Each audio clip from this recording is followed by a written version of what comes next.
আপনারা দেখেন tribe TV Bangla, আপনাদের সঙ্গে আমি শান্তনু। শুরু করছি কি বলছে বাংলা। কি বলছে বাংলার আরও একটা পর্ব। কি বলছে বাংলা আপনারা জানেন, প্রতি সপ্তাহে আপনারা এই অনুষ্ঠান দেখছেন এবং কি বলছে বাংলা যা আপনাদের জন্যই আমরা উপস্থাপনা করি, আপনাদের সামনে তুলে ধরি। আম জনতা মানুষজন কি বলছেন, আপনাদের মতামত কি, জ্বলন্ত টপিক আমরা নিয়ে কিন্তু আপনাদের মাঝখানে পৌঁছে যাই এবং সেই নিয়েই বিশেষজ্ঞদের সাথে কথা বলে তাদের মতামত নিয়েই আমরা আপনাদের সামনে তুলে ধরি। বাকিটা জাজ করা, বিচার করা আপনাদের দায়িত্ব, আপনাদের কাজ। কোনটা ঠিক, কোনটা ভুল, কোনটা করা উচিত, কোনটা করা উচিত না। কি বলছে বাংলায় এই মুহূর্তে দাঁড়িয়ে একটা টপিক, একটা বিষয় নিয়ে কিন্তু তোলপাড় গোটা রাজ্য। কোন টপিক আপনারা বুঝেই গেছেন, তাও বলে দিই। আরজিকর ইস্যুতে, আরজিকর খুন এবং ধর্ষণ কাণ্ডে অভিযুক্ত সঞ্জয় রায়ের ফাঁসি হয়নি। ফাঁসির সাজা কিন্তু আদালত দেয়নি, শিয়ালদা কোর্ট দেয়নি। মাননীয় বিচারক তাকে যাবজ্জীবন কারাদণ্ড, কারাবাসের নির্দেশ দিয়েছেন। এই নিয়ে কিন্তু ভিন্ন মত, বিভিন্ন মানুষের বিভিন্ন রকম রিয়াকশনস আমরা পাচ্ছি। কেউ বলছেন আনএক্সপেক্টেড, কেন এটা রেয়ার ক্রাইম নয়, বিরলতম ঘটনা নয়। কেননা এই ঘটনা হয়ে যাওয়ার পর 5টি কিন্তু কেসে ঠিক ফাঁসির সাজাই শুনিয়েছে আদালত। এই ক্ষেত্রে কেন নয়, এটাই প্রশ্ন। তোলপাড়ের মধ্যেই রাজ্য সরকার হাইকোর্টে ইতিমধ্যেই ফাঁসির সাজা যাতে হয় মুভ করেছে, পরিবার মুভ করেছে সুপ্রিম কোর্টে, সিবিআইও হাইকোর্টে বলছে না ফাঁসির সাজা চাই। কিন্তু বাংলার মানুষ কি বলছেন, কি বলছেন আপনারা, এই নিয়েই আমাদের চুলচেরা বিশ্লেষণ এই পর্ব কি বলছে বাংলায় আপনাদের সামনে তুলে ধরব। এবং এই জন্যই আমাদের স্টুডিওতে আজকে কি বলছে বাংলায় আইনজীবী, হাইকোর্টের আইনজীবী অনিশ দত্ত শর্মা আমার পাশে বসে আছেন। মিস্টার দত্ত শর্মা, আপনাকে কি বলছে বাংলায় স্বাগত। প্রথমেই এই যেভাবে আমি শুরু করলাম কি বলছে বাংলা, আপনার সঙ্গে আমার কথা হচ্ছিল অনুষ্ঠান শুরু হওয়ার আগে, বাংলার মানুষের অনুষ্ঠান। ফাঁসি কিন্তু সঞ্জয় রায়ের হয়নি, যাবজ্জীবন কারাদণ্ড কিন্তু মাননীয় বিচারক দিয়েছেন, অবজারভেশন। প্রথমেই আপনার কাছে আমি জানতে চাইবো সঠিক বিচার কি হলো। প্রথমেই আপনাদের ধন্যবাদ জানাই আমায় ডাকার জন্য, এবং যে প্রশ্নটা আপনি ফার্স্টে করলেন প্রথমেই, সেটাই বলি যে এটা তো একটা লিগ্যাল অ্যাসপেক্ট। পুরোটা জজ সাহেব, অ্যাডভোকেটরা এবং তদন্তকারী সংস্থা, এদের অভ্যন্তরীণ বিষয়ে একটা মামলা দাঁড়ায়। এখন তদন্তকারী সংস্থা কিভাবে কেস ডায়েরিটা তৈরি করেছে, তার ভেতর কি কি ছিল, আমরা এখন আমাদের কাছে রায়ের কপিটা আছে, কিন্তু ওই সময় আমরা কেউ তো প্রেজেন্ট নই। সুতরাং আমার মনে হয় যে যা যা কেস ডায়েরি অনুসারে জজ সাহেব তার রায়টা দিয়েছেন। বেশ, তা এখানে কিন্তু প্রথমেই যখন পুলিশ ইনভেস্টিগেট করতে শুরু করে, আমরা প্রত্যেকে জানি, আপনারাও সবাই জানেন যে প্রথমে পুলিশ কিন্তু সঞ্জয় রায়কে প্রথমেই গ্রেপ্তার করে এবং তারপর সিবিআই তদন্ত শুরু হয়। পরিবারের পক্ষ থেকে কিন্তু বিভিন্ন সময় বিভিন্ন রকম কথা বলা হচ্ছে। এই মুহূর্তে দাঁড়িয়ে আপনার কি অবজারভেশন, আমি যদি জিজ্ঞেস করি মিস্টার দত্ত শর্মা, এটা কি একজনের কাজ নাকি একাধিক ব্যক্তি এর সঙ্গে জড়িত থাকতে পারে, কি মনে করেন আপনি? দেখুন, ঘটনা ঘটার প্রথম দিনই as per local jurisdiction Kolkata police তার তদন্তভার তুলে নিয়েছিল নিজেদের হাতে, এবং তারা 18 ঘন্টার ভেতর, যদি আমি ভুল না করি, সাসপেক্টকে অ্যারেস্ট করেছিল। কিন্তু তারপর আমাদের মাননীয় মুখ্যমন্ত্রী মমতা বন্দ্যোপাধ্যায়ও বলেছিলেন যে যদি নির্যাতিতার পরিবার চায় তাহলে সিবিআই তদন্তেও আমাদের আপত্তি নেই। বেশ, সেই মর্মে কিন্তু সিবিআই তদন্তের হাইকোর্টে একটা কি বলবো আবেদন জমা পড়ে। বেশ, এবং হাইকোর্ট প্রথম শুনানিতেই সেটি মঞ্জুর করেন, বেশ, মাননীয় হাইকোর্ট। বেশ, কিন্তু মিস্টার দত্ত শর্মা, যেটা বাংলার মানুষের প্রশ্ন, যে যখন সওয়াল জবাব হচ্ছে শিয়ালদা কোর্টে, যখন হচ্ছে, পরিবারের পক্ষ থেকে যে আইনজীবী ছিলেন সে কিন্তু বলছে সিবিআই যা যা এভিডেন্স দিয়েছে চার্জশিটে, সেই এভিডেন্সের ভিত্তিতেই কিন্তু মাননীয় কোর্ট সাজা ঘোষণা করেছে। সেটাই হয়। আমি আপনার কাছে আসবো, কিন্তু তার আগে দর্শকদের আমরা শোনাবো ঠিক পরিবারের আইনজীবী ঠিক কি বলেছেন। চলুন।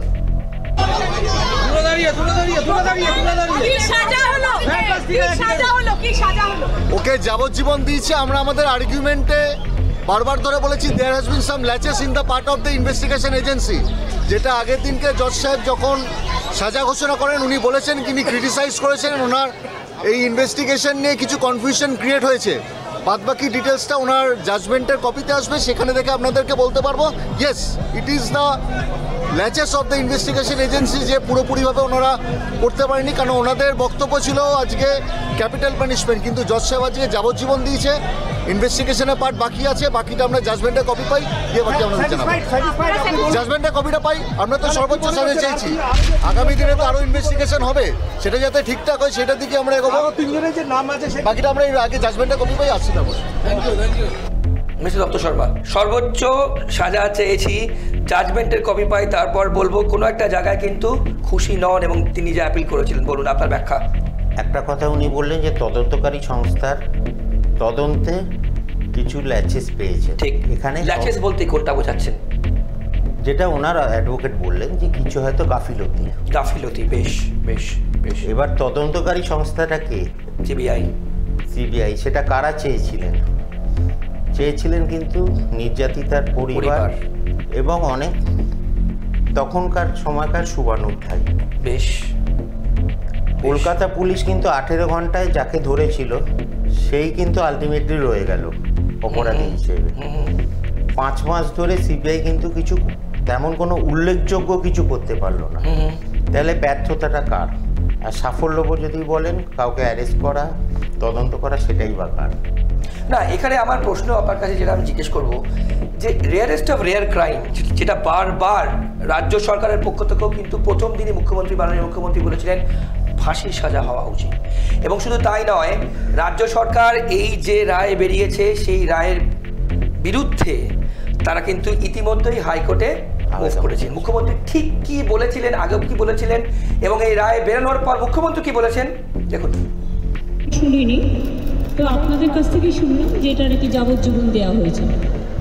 এটা আপনাদের কাছ থেকেই প্রথম আমি শুনলাম। আমার রিয়াকশন ইজ ভেরি ক্লিয়ার। আমরা প্রথম দিন থেকেই ফাঁসির দাবি করে এসছিলাম এবং আজকেও আমরা সেই দাবিতে অটুট আছি, কিন্তু আদালতের রায় ন্যাচারালি এখন সবাই মিলে কি বলবেন আমি জানি না, বাট আমার কথা আমি বলতে পারি বা আমার দলের বক্তব্য যেটা হচ্ছে, আমরা 3টে কেসে আপনারা দেখেছেন 54 দিন থেকে 60 দিনের মধ্যে আমরা ফাঁসি অর্ডার করিয়ে দিয়েছি। কিন্তু আমি জানি না এটা একটা সিরিয়াস কেস এবং এটা নিয়ে ফাঁসি দাবি আমাদের সবার ছিল। সেক্ষেত্রে বিচারের রায় নিয়ে আমি আমার কথা বলতে পারি। আমরা এটাই বলেছিলাম, আমাদের হাতে কেসটা থাকলে আমরা কিন্তু অনেক দিন আগেই ফাঁসির অর্ডার দিয়ে দিতে পারতাম, ফাঁসির অর্ডার করে দিতে পারতাম। আমি জানি না কিভাবে লড়াই করেছেন, কি করেছেন, কি যুক্তি, আপনারা তো লয়াররা জানেন। সুতরাং ডিটেলসটা তো আমি জানি না, ডিটেলসটা তো সিবিআই করছে এবং আমাদের হাত থেকে তো কেসটা ইচ্ছা করে কেড়ে নিয়ে চলে গেল। আমরা তো বলেছিলাম আমরা যদি করতে না পারি তাহলে আপনারা সিবিআইকে দিন, আমার কোনো আপত্তি নেই, কারণ আমরা চাই বিচার হোক। এই নরক বিচারদের চরমতম শাস্তি হওয়া উচিত। তদন্তে কি কোনো ত্রুটি রয়েছে? আমি সব বলতে পারবো না, কিন্তু আমি এখনো আপনিও লয়ার, আমিও অ্যাজ এ লয়ার আমি এ কথা বলছি যে আমি তো ডিটেলস কাগজপত্র দেখিনি, but I am not satisfied, কারণ আমি ফাঁসি হলে অন্তত মনকে সান্ত্বনা দিতে পারতাম। দত্ত শর্মা, 3টে পয়েন্ট আমি আপনাকে একদম স্পেসিফিক জিজ্ঞেস করবো। প্রথম, মুখ্যমন্ত্রী কিন্তু স্পষ্ট অখুশি, তিনি বলছেন ফাঁসির সাজা কিন্তু আমরা আমাদের হাতে থাকলে আমরা করে দিতে পারতাম। 2 নম্বর, সিবিআই কি ইনভেস্টিগেট করেছে মুখ্যমন্ত্রী বলছেন আমি সেই ব্যাপারে কমেন্ট করতে পারবো না। 3 নম্বর, স্পষ্টতই কিন্তু বোঝা গেল মুখ্যমন্ত্রীর রিয়াকশন থেকে যে তিনি কিন্তু এই রায় মেনে নিতে পারছেন না। আপনার ব্যাখ্যা? দেখুন, প্রথম প্রশ্নের উত্তর হচ্ছে যে মুখ্যমন্ত্রীর সঙ্গে কথার সঙ্গে আমরা সবাই একমত, এটা একটা জঘন্য হত্যাকাণ্ড। সুতরাং এটা যে ঘটিয়েছে তার ফাঁসি হওয়াই উচিত। এটা সবার, আমারও মনে যা আছে আপনার মনেও হয়তো তাই আছে, সাধারণ পারসেপশন হিসেবে। দু নম্বরটা কি? 2 নম্বরটা হচ্ছে যে সিবিআই তদন্তে অখুশি। একদমই। এটা আমি যদি উনি কোনো কমেন্ট করেননি, উনি বলেছেন আমি সেই ব্যাপারে কমেন্ট করব না। কিন্তু বাংলার মানুষের প্রশ্ন, আমি যদিও দুটো বিপরীত হয়। বিরোধীরা বলছে রাজ্য সরকার অপরাধীদের বাঁচানোর চেষ্টা করছে, এদিকে কিন্তু রাজ্য সরকারই কিন্তু ফাঁসির জন্য হাইকোর্টে মুভ করছে। পাশাপাশি দেখুন যে এই ঘটনা হয়ে যাওয়ার পর রাতারাতি কয়েকদিনের মধ্যে কিন্তু শৌচালয় ভেঙে ফেলা হলো। আচ্ছা, একটু আগের প্রশ্নগুলো যাই। 2 নম্বর যেটাই ছিলাম আমরা, যে সিবিআই তদন্ত কিন্তু নিয়ে অ্যাকচুয়ালি এগোতে পারেনি। বেশ বেশ। যা ক্যালকাটা পুলিশ করেছিল বা কলকাতা পুলিশ করেছিল সেটাই কিন্তু মোরলেস রয়ে গেছে। বেশ। তাহলে এটা সিবিআই এর গাফিলতি বা ব্যর্থতা। বেশ। No doubt. বেশ। মাননীয় মুখ্যমন্ত্রীর সঙ্গে আমিও একমত। বেশ। এবং 3 নম্বর হচ্ছে যে ফাঁসির সাজা কেন দিলেন না? রাইট। মানে রেয়ারেস্ট অফ রেয়ারেস্ট ক্রাইম কেন হলো না, বিরলতম ঘটনা হিসেবে কেন এটাকে দেখা হলো না, এটাকে আপনি কিভাবে আইনজীবী হয়ে ব্যাখ্যা করবেন? মাননীয় মুখ্যমন্ত্রীর সঙ্গে আমরাও একমত যে এটা ফাঁসি হওয়া উচিত। বেশ। কেন নির্যাতিতাকে যে নির্যাতন করেছে বা হত্যা করেছে তার যেন সর্বোচ্চ সাজা হয়। এবং এটা আপনি জানেন যে লাস্ট কয়েকদিনের ভেতর রাজ্য সরকার হাইকোর্টে গেছে, সেটা অ্যাডমিটও হয়েছে মামলাটা। এবার মাননীয় হাইকোর্ট যেটা শুনানিতে বলবেন সেটা আমরা সবাই মাথা পেতে নেব। বেশ। কিন্তু এখানে আমি যেটা জিজ্ঞেস করবো আপনাকে, এই যে খুব তাড়াতাড়ি সন্দীপ ঘোষ আমরা জানি এখন এই মুহূর্তে দুর্নীতির জন্য তিনি অ্যারেস্টেড আছেন, কাস্টাডিতে আছেন, কিন্তু রাতারাতি তার বদল, এটাও একটা কিন্তু বড় ইস্যু। বাংলার মানুষ জানতে চাইবেন আপনার ব্যাখ্যা। এবং তার সঙ্গে শৌচালয় যে কনস্ট্রাকশন করা হলো, ভেঙে ফেলা হলো, প্রমাণ লোপাট করা হলো, 14 তারিখ যে ভ্যান্ডালিজম করা হলো আরজি করে রাত্রিবেলা সারা রাত ধরে, কীভাবে ব্যাখ্যা করবেন আপনি? সন্দীপ ঘোষের বদল বলতে যে বদলিটা বলছেন আপনি, তো প্রমোশন বলছেন, মানে অনেকেই বলেছেন যে মুখ্যমন্ত্রী, এটা কিন্তু আমাদের মাননীয় মুখ্যমন্ত্রী একটি বাইট দিয়েছিলেন, তাতে স্পষ্ট বলেছিলেন যে সন্দীপ ঘোষ রিজাইন করতে চেয়েছিলেন, কিন্তু উনি মানবিকতার কারণে বলেছিলেন যে না, রিজাইন না করে তাকে একটা জায়গায় বদলি করেছিলেন। বেশ। সুতরাং সেখানে মাননীয় মুখ্যমন্ত্রী যখন বলছেন সেই বিষয়ে আমার কিছু বলার নেই। বেশ বেশ। আর যে ভাঙচুরের প্রশ্নটা, সেটাও পরে কিন্তু প্রমাণিত হয়ে গেছে যে জুনিয়র ডাক্তাররাই লিখিতভাবে একটি মিটিংয়ে সম্ভবত তারা একটা নিজেদের বিশ্রামাগার বা এরম কিছু চেয়েছিল, সেই কাজটাই কিন্তু শুরু হয়েছে। কিন্তু তাদেরকে আসল সত্যিটা বেরোলো, সেটা তো দেখুন তদন্তকারী সংস্থার ব্যর্থতা বলবো, যে কিছু যদি না বের করতে পারে। কলকাতা পুলিশকেই তারা কিন্তু পরোক্ষে মান্যতা দিলেন। হ্যাঁ, যদি আপনি সেই দৃষ্টিতে দেখেন নিশ্চয়ই সেটাই হলো, কিন্তু এর শেষ কোথায়? কিন্তু তার আগে বিরোধীরা কিন্তু আপনারা জানেন আপনারা রাস্তায় নেমেছেন, প্রত্যেকে রাস্তায় নেমেছেন। এমনকি আপনি অনুষ্ঠান শুরু হওয়ার আগেও আপনি আমাকে বলছিলেন আপনার পরিবারের যারা ছিলেন তারাও রাত দখল, 14 তারিখ যখন রাত দখলের ডাক দেওয়া হলো, পরিবারের সদস্যরা কিন্তু রাস্তায় নেমেছিলেন। দেখুন, প্রত্যেকটি বুদ্ধিসম্পন্ন মানুষেরই প্রথম দিকে এটা মনে হয়েছিল যে এর বিরুদ্ধে প্রতিবাদ দরকার। বেশ। এটা তখন কিন্তু কোনো পলিটিক্যাল অ্যাঙ্গেলের ব্যাপার ছিল না, বেশ একটা মানবিকতা থেকে। আপনি দেখবেন কলকাতার বহু শতাংশ পরিবারই হয়তো রাস্তায় নেমেছিলেন। বেশ বেশ। তো আস্তে আস্তে সবাই বুঝতে পারলেন যে এটাকে ঘিরে একটা রাজনীতি হচ্ছে। বেশ বেশ। তখন কিন্তু অনেকেই এবং শুভবুদ্ধি সম্পন্ন মানুষ যারা রাজনীতিতে বিশ্বাসী নন তারা কিন্তু সরে আসতে শুরু করলেন। বেশ। কিন্তু তার আগে মিস্টার দত্ত শর্মা, বিরোধীরা, আমাদের প্রধান বিরোধী দল বিজেপি নেতা কৌস্তব বাগচি, তিনি একজন আইনজীবী, তিনি এই রায় নিয়ে এবং বিচার ব্যবস্থা নিয়ে ওভারঅল কি বলেছেন আপনাদের সামনে শুনুন। আছে অ্যাপিল করে সেই কথা বক্তব্যগুলো রাখার, ট্রায়াল কোর্টের জাজমেন্ট যখন এসছে এবারে অ্যাপিল কোর্টেই কথাগুলো তারা বলবে, এগুলো বাইরে বলে তো কোনো লাভ নেই, কোর্টেই তাদেরকে বলতে হবে। আমরা একটা জিনিস স্পষ্টভাবে বলতে চাই, সেটা হচ্ছে এই গোটা ঘটনাটায় একটা জিনিস স্পষ্ট হওয়া দরকার, রাজ্য সরকার যে অ্যাপিলটা করেছে এটা সম্পূর্ণ প্লেয়িং টু দি গ্যালারি একটা স্টান্স।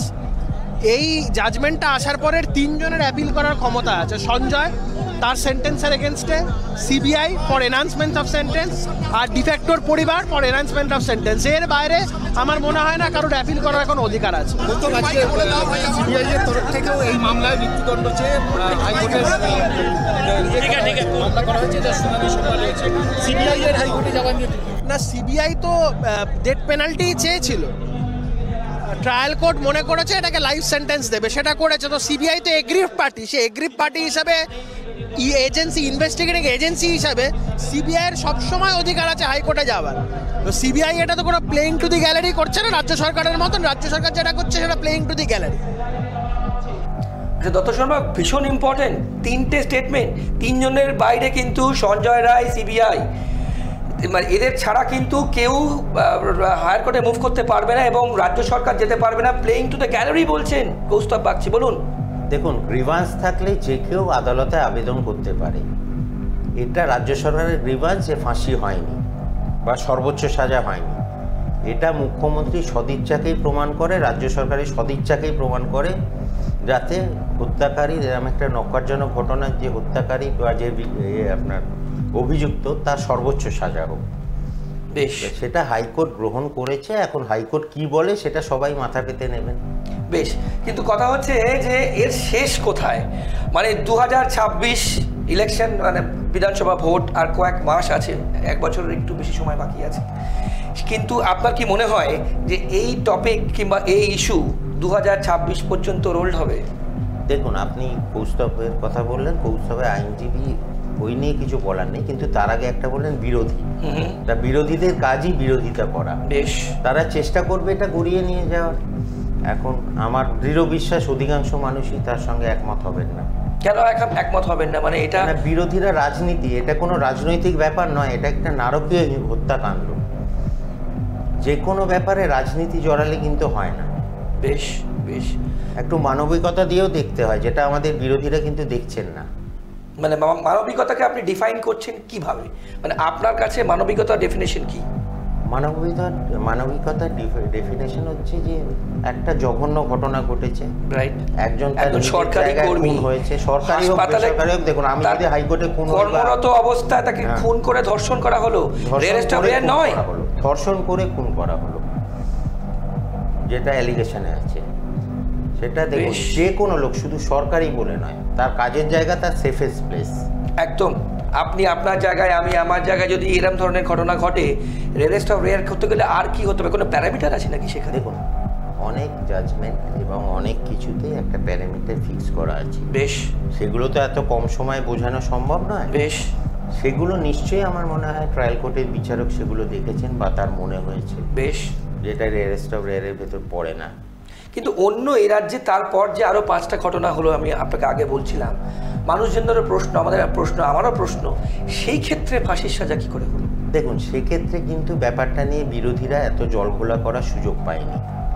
মামলার বিচার করেছে, তদন্তকারী সংস্থা ছিল রাজ্য পুলিশ, বিচার ঠিকঠাক হয়েছে, রেকর্ড খুব কম দিনের মার্জিনে আপনি দেখবেন যে রায়গুলো বেরিয়েছে। বেশ, কোনো রকম বাইরের ইন্টারফারেন্স ছিল না, কোনো রকম হোয়াটসঅ্যাপ বা এগুলোর মত ছিল না। সুতরাং সেখানে বিচার নিজের মতো গেছে। এবং আমাদের রাজ্য পুলিশ এবং কলকাতা পুলিশও যে দক্ষ সেটা প্রমাণ করেছে। সেই হিসেবে হয়তো যে বিচারক তিনিও অনেক মাথা ঠান্ডা করে কাজ করতে পেরেছেন। না, আমি এখানে আপনাকে একটু ইন্টারাপ্ট করে বলি, যে ঘটনা ঘটেছে, একজন সরকারি ডাক্তার সরকারি হাসপাতালে, তাকে যা ঘটনা ঘটেছে আমরা প্রত্যেকেই জানি। যদি এইটা আপনি বলেন কিছু প্যারামিটার থাকে রেয়ারেস্ট অফ রেয়ার ক্ষেত্রে, আর কি ঘটলে এটা রেয়ারেস্ট অফ রেয়ার হতে পারে, বিরলতম হতে পারে? দেখুন, সেটা নিয়ে বলতে গেলে সব কেস রেফারেন্স দিয়ে বসতে হয়। আচ্ছা আচ্ছা, আমি ছোটোর ওপর বলি যে যেগুলোর দেয়া ছিল আমাদের তদন্তকারী সংস্থা সিবিআই, তাদের নিশ্চয়ই কিছু ব্যর্থতা ছিল, যে তারা ওইভাবে প্রুভ করতে পারেননি হয়তো। বেশ, কিন্তু এক্ষেত্রে মুখ্যমন্ত্রী বা সবার সঙ্গে আমিও একমত যে ফাঁসিটাই সর্বোচ্চ সাজা হওয়া উচিত। এবার একটা খুব টাফ প্রশ্ন করবো, খুব শক্ত প্রশ্ন, আপনাদের মনে কিন্তু এই প্রশ্ন নিশ্চয়ই আসবে। আপনি বলুন যে এখানে হায়ার কোর্টে মুভ করেছে, সিবিআই মুভ করেছে, রাজ্য সরকার মুভ করেছে, পরিবার মুভ করেছে সুপ্রিম কোর্টে, তার আগেই মামলা চলছে, এরপর কি হচ্ছে? এরপর কি হতে পারে আইনতভাবে, কি হতে পারে? এই যে তার যে সাজা দিয়েছেন মাননীয় বিচারপতি অবজারভেশনে, সিবিআই চার্জশিট বেস করে, কোনো চান্স কি রিভার্সাল হতে পারে? দেখুন, এখানে একটু আমায় টাইম দিতে হবে। সুপ্রিম কোর্ট যে মামলাটা দেখছেন, মহামান্য সুপ্রিম কোর্ট, সেটা কিন্তু পর্যবেক্ষণ করছে। বেশ, মানে অবজারভেশন রিপোর্ট চাইছে। বেশ, কি হলো দেখছে, কোনো রকম কাট করা হয়েছে কিনা দেখছেন, এখনো অবধি কিন্তু সুপ্রিম কোর্টও কিছু বলেননি ঠিক সেই ব্যাপারে। ঠিক, মানে হিয়ারিং হচ্ছে, শুধু শুনছেন। হিয়ারিং হচ্ছেন, শুনছেন এবং স্যাটিসফাইড হচ্ছেন। বেশ, এটা তৎকালীন চিফ জাস্টিস আমাদের চন্দ্রচূড় সাহেবও বলেছেন এবং এখনকার চিফ জাস্টিসও এমন কিছু নেগেটিভ বলেননি। তারা কিন্তু যা মনে হচ্ছে যে তারা সন্তুষ্ট যেভাবে চলছে। কিন্তু অনেক প্রশ্ন তুলেছিলেন চন্দ্রচূড় সাহেব যখন ছিলেন, সিভিক ভলেন্টিয়ারের এখতিয়ার নিয়ে, তাদের কোয়ালিফিকেশন নিয়ে, তাদের অ্যাপয়েন্টমেন্ট নিয়ে, এগুলো মনে আপনি জানেন? হ্যাঁ, সেগুলো তো নিশ্চয়ই, যেগুলো নিয়ে রাজ্য সরকার স্টেপও নিচ্ছে আশা করি। সেগুলো লাইভ দেখে আপনারা সবাই শুনেছেন, আমরাও শুনেছি। সেগুলো একটু টাইম সাপেক্ষ ব্যাপার, সেগুলো তো আজ বললেই কাল একটা সরকারি ইয়েতে চেঞ্জ হয় না। সেটুকু বলতে পারি যে কোনো রকম সুপ্রিম কোর্ট আপনার এখনো অবধি নেগেটিভ কিছু পাননি। নেগেটিভ কিছু পাননি, বেশ। পেলে কিন্তু জাজমেন্ট দিতে পারতেন না লোয়ার কোর্ট, কোনো স্টে আসতো বা কিছু আসতো। বেশ, তাহলে শেষ পর্যন্ত কি আপনার মনে হয় এই যে হাইকোর্টে রাজ্য সরকার গেল, পরিবার ইতিমধ্যেই সুপ্রিম কোর্টে মামলা, আপনি বললেন অবজারভেশনে চলছে, অর্থাৎ পর্যবেক্ষণ, ওটা অবজারভেশনে ওনারা গেছেন। সুপ্রিম কোর্টে তো ডাইরেক্ট যাওয়া যায় না, মাঝে স্টেপটাও ছুঁয়ে যেতে হবে। বেশ, এরকম মানে আইনজীবী হিসেবে আপনাকে যদি আমি প্রশ্ন করি, এরকম ক্ষেত্রে যেখানে সর্বোচ্চ সাজা চাওয়া হচ্ছে, রিভার্সাল হওয়ার কি কোনো চান্সেস থাকে? তদন্তকারী সংস্থা যদি এক্সেপশনাল কিছু বার করতে পারে, যে আবার নতুন দিতে পারে, কিন্তু ভিতটা হচ্ছে আমাদের লোয়ার কোর্ট।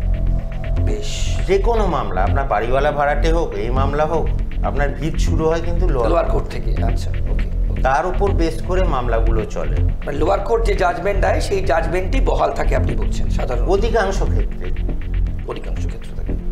সেটাসাইড যে হয়নি এটা কখনোই নয়, সেটাসাইডও হয়েছে। সেটা যারা উচ্চ ন্যায়ালয় বা দেশের সর্বোচ্চ ন্যায়ালয়ে যদি মামলাটা যায় পরে, যারা আর্গিউ করবেন তারা তাদের মতো করবেন এবং মহামান্য বিচারপতিরা সেটা শুনে রায় দেবেন। বেশ, বেশ। শেষ প্রশ্ন করবো, আমাদের একদম সময় শেষ, আপনাকে শেষ প্রশ্ন করব যে তাহলে কি নির্যাতিতা এত আন্দোলন, এত কিছুর পর সঠিক বিচার পেল? দেখুন, আইনজীবী এবং তার সঙ্গে এটাও আপনাকে জিজ্ঞেস করে নিই, আমার যেহেতু সময় কম, সিবিআই এর ব্যর্থতা নাকি অন্য কোনো রহস্য এর পেছনে লুকিয়ে রয়েছে? দেখুন, সিবিআই চালিত হচ্ছে কেন্দ্রীয় সরকার দ্বারা। চালিত বলতে তাদের উপরে রয়েছেন কেন্দ্রীয় সরকার, আর এখানে রাজ্য সরকার কিন্তু সম্পূর্ণ বিপরীত মরুর একটি দল। সুতরাং তারা যদি নেগেটিভ কিছু পেত তারা ছেড়ে কথা বলতো না, এটুকু আমি দায়িত্ব নিয়ে বলতে পারি। তারা কিছু পাননি বলেই 5 মাস টাইম কিল করলেন, নতুন কিচ্ছু কোর্টকে দিতে পারলেন না। কলকাতা পুলিশ এবং রাজ্য পুলিশের যে তদন্ত ছিল সেটাকে পরোক্ষে স্বীকৃতি দিলেন। তারা তো ডাইরেক্ট বলতে পারবেন না তোমরা ঠিক আমরা ভুল। বেশ, কিন্তু এটা আমার নিজস্ব মতামত, এটা আমি মনে করি। আর নির্যাতিতা বিচার পেলেন কি না সেটাও আইনজীবী হিসেবে আমি বলবো নিশ্চয়ই কোর্টে গেছেন তার পরিবার। আমরা প্রচণ্ড সমব্যথী, হতভাগ্য পিতামাতার উপর, যে জিনিস যেন কারো ওপর না হয়, কিন্তু সেটা কোর্টের আইনি বিষয় পুরো। বেশ, অনেক ধন্যবাদ আপনার সময়ের জন্য। এবার আপনাদের এই জ্বলন্ত বলা যায়, এই জ্বলন্ত ইস্যু টপিক নিয়ে আমরা কথা বললাম। আমাদের সঙ্গে ছিলেন অনিশ দত্ত শর্মা, উনি হাইকোর্টের একজন প্রখ্যাত আইনজীবী এবং তিনি কিন্তু চুলচেরা বিশ্লেষণ করলেন অনেকেরই প্রশ্ন, কেন ফাঁসি হলো না সঞ্জয় রায়ের, কেন ফাঁসি হলো না এবং তাকে যাবজ্জীবন কারাদণ্ড দিলেন কোর্ট। আমরা চুলচেরা বিশ্লেষণ করলাম এবং বাংলার মানুষ কি বলছেন আমরা তাদের সাথেও কিন্তু কথা বলেছিলাম। অর্থাৎ কি বলছে বাংলা, অর্থাৎ আম জনতা কি বলছে, বাংলার মানুষ কি বলছে, আপনারা কি বলছেন, আপনাদের মতামত কি, আপনারা কি খুশি যে নির্যাতিতা বিচার পেল, সঠিক বিচার হলো, এই যে রায় এসছে, অর্থাৎ এই যে সাজা, বাংলার মানুষ কি বলছে আমরা কথা বলেছিলাম। তারা কি বলেছেন সেটাও আপনাদের সামনে রাখবো, আপনারা সেটাও দেখবেন। আর এইভাবে কিন্তু এই পর্ব অর্থাৎ কি বলছে বাংলা চলতে থাকবে। জ্বলন্ত টপিক আপনাদের সামনে আমরা নিয়ে আসবো, আপনাদের মতামত দেবো এবং তার সঙ্গে আমাদের স্টুডিওতে থাকবেন অতিথিরা, বিশেষজ্ঞরা, তারা কিভাবে জিনিসটা অ্যানালাইজ করছেন আপনাদের সামনে তুলে ধরবো। বাকিটা আপনাদের দায়িত্ব এবং আপনাদের ব্যাখ্যা করবেন। আপনারা দেখবেন সোশ্যাল মিডিয়াতে, অনুষ্ঠান দেখে, টেলিভিশনে দেখে আপনারা কি মনে করছেন। কি বলছে বাংলার পর্ব আজ এ পর্যন্তই। অন্যান্য সব খবরের জন্য আপনাদের চোখ থাকুক শুধুমাত্র ট্রাইব টিভি বাংলার পর্দায়। ভালো থাকবেন, নমস্কার, শুভরাত্রি।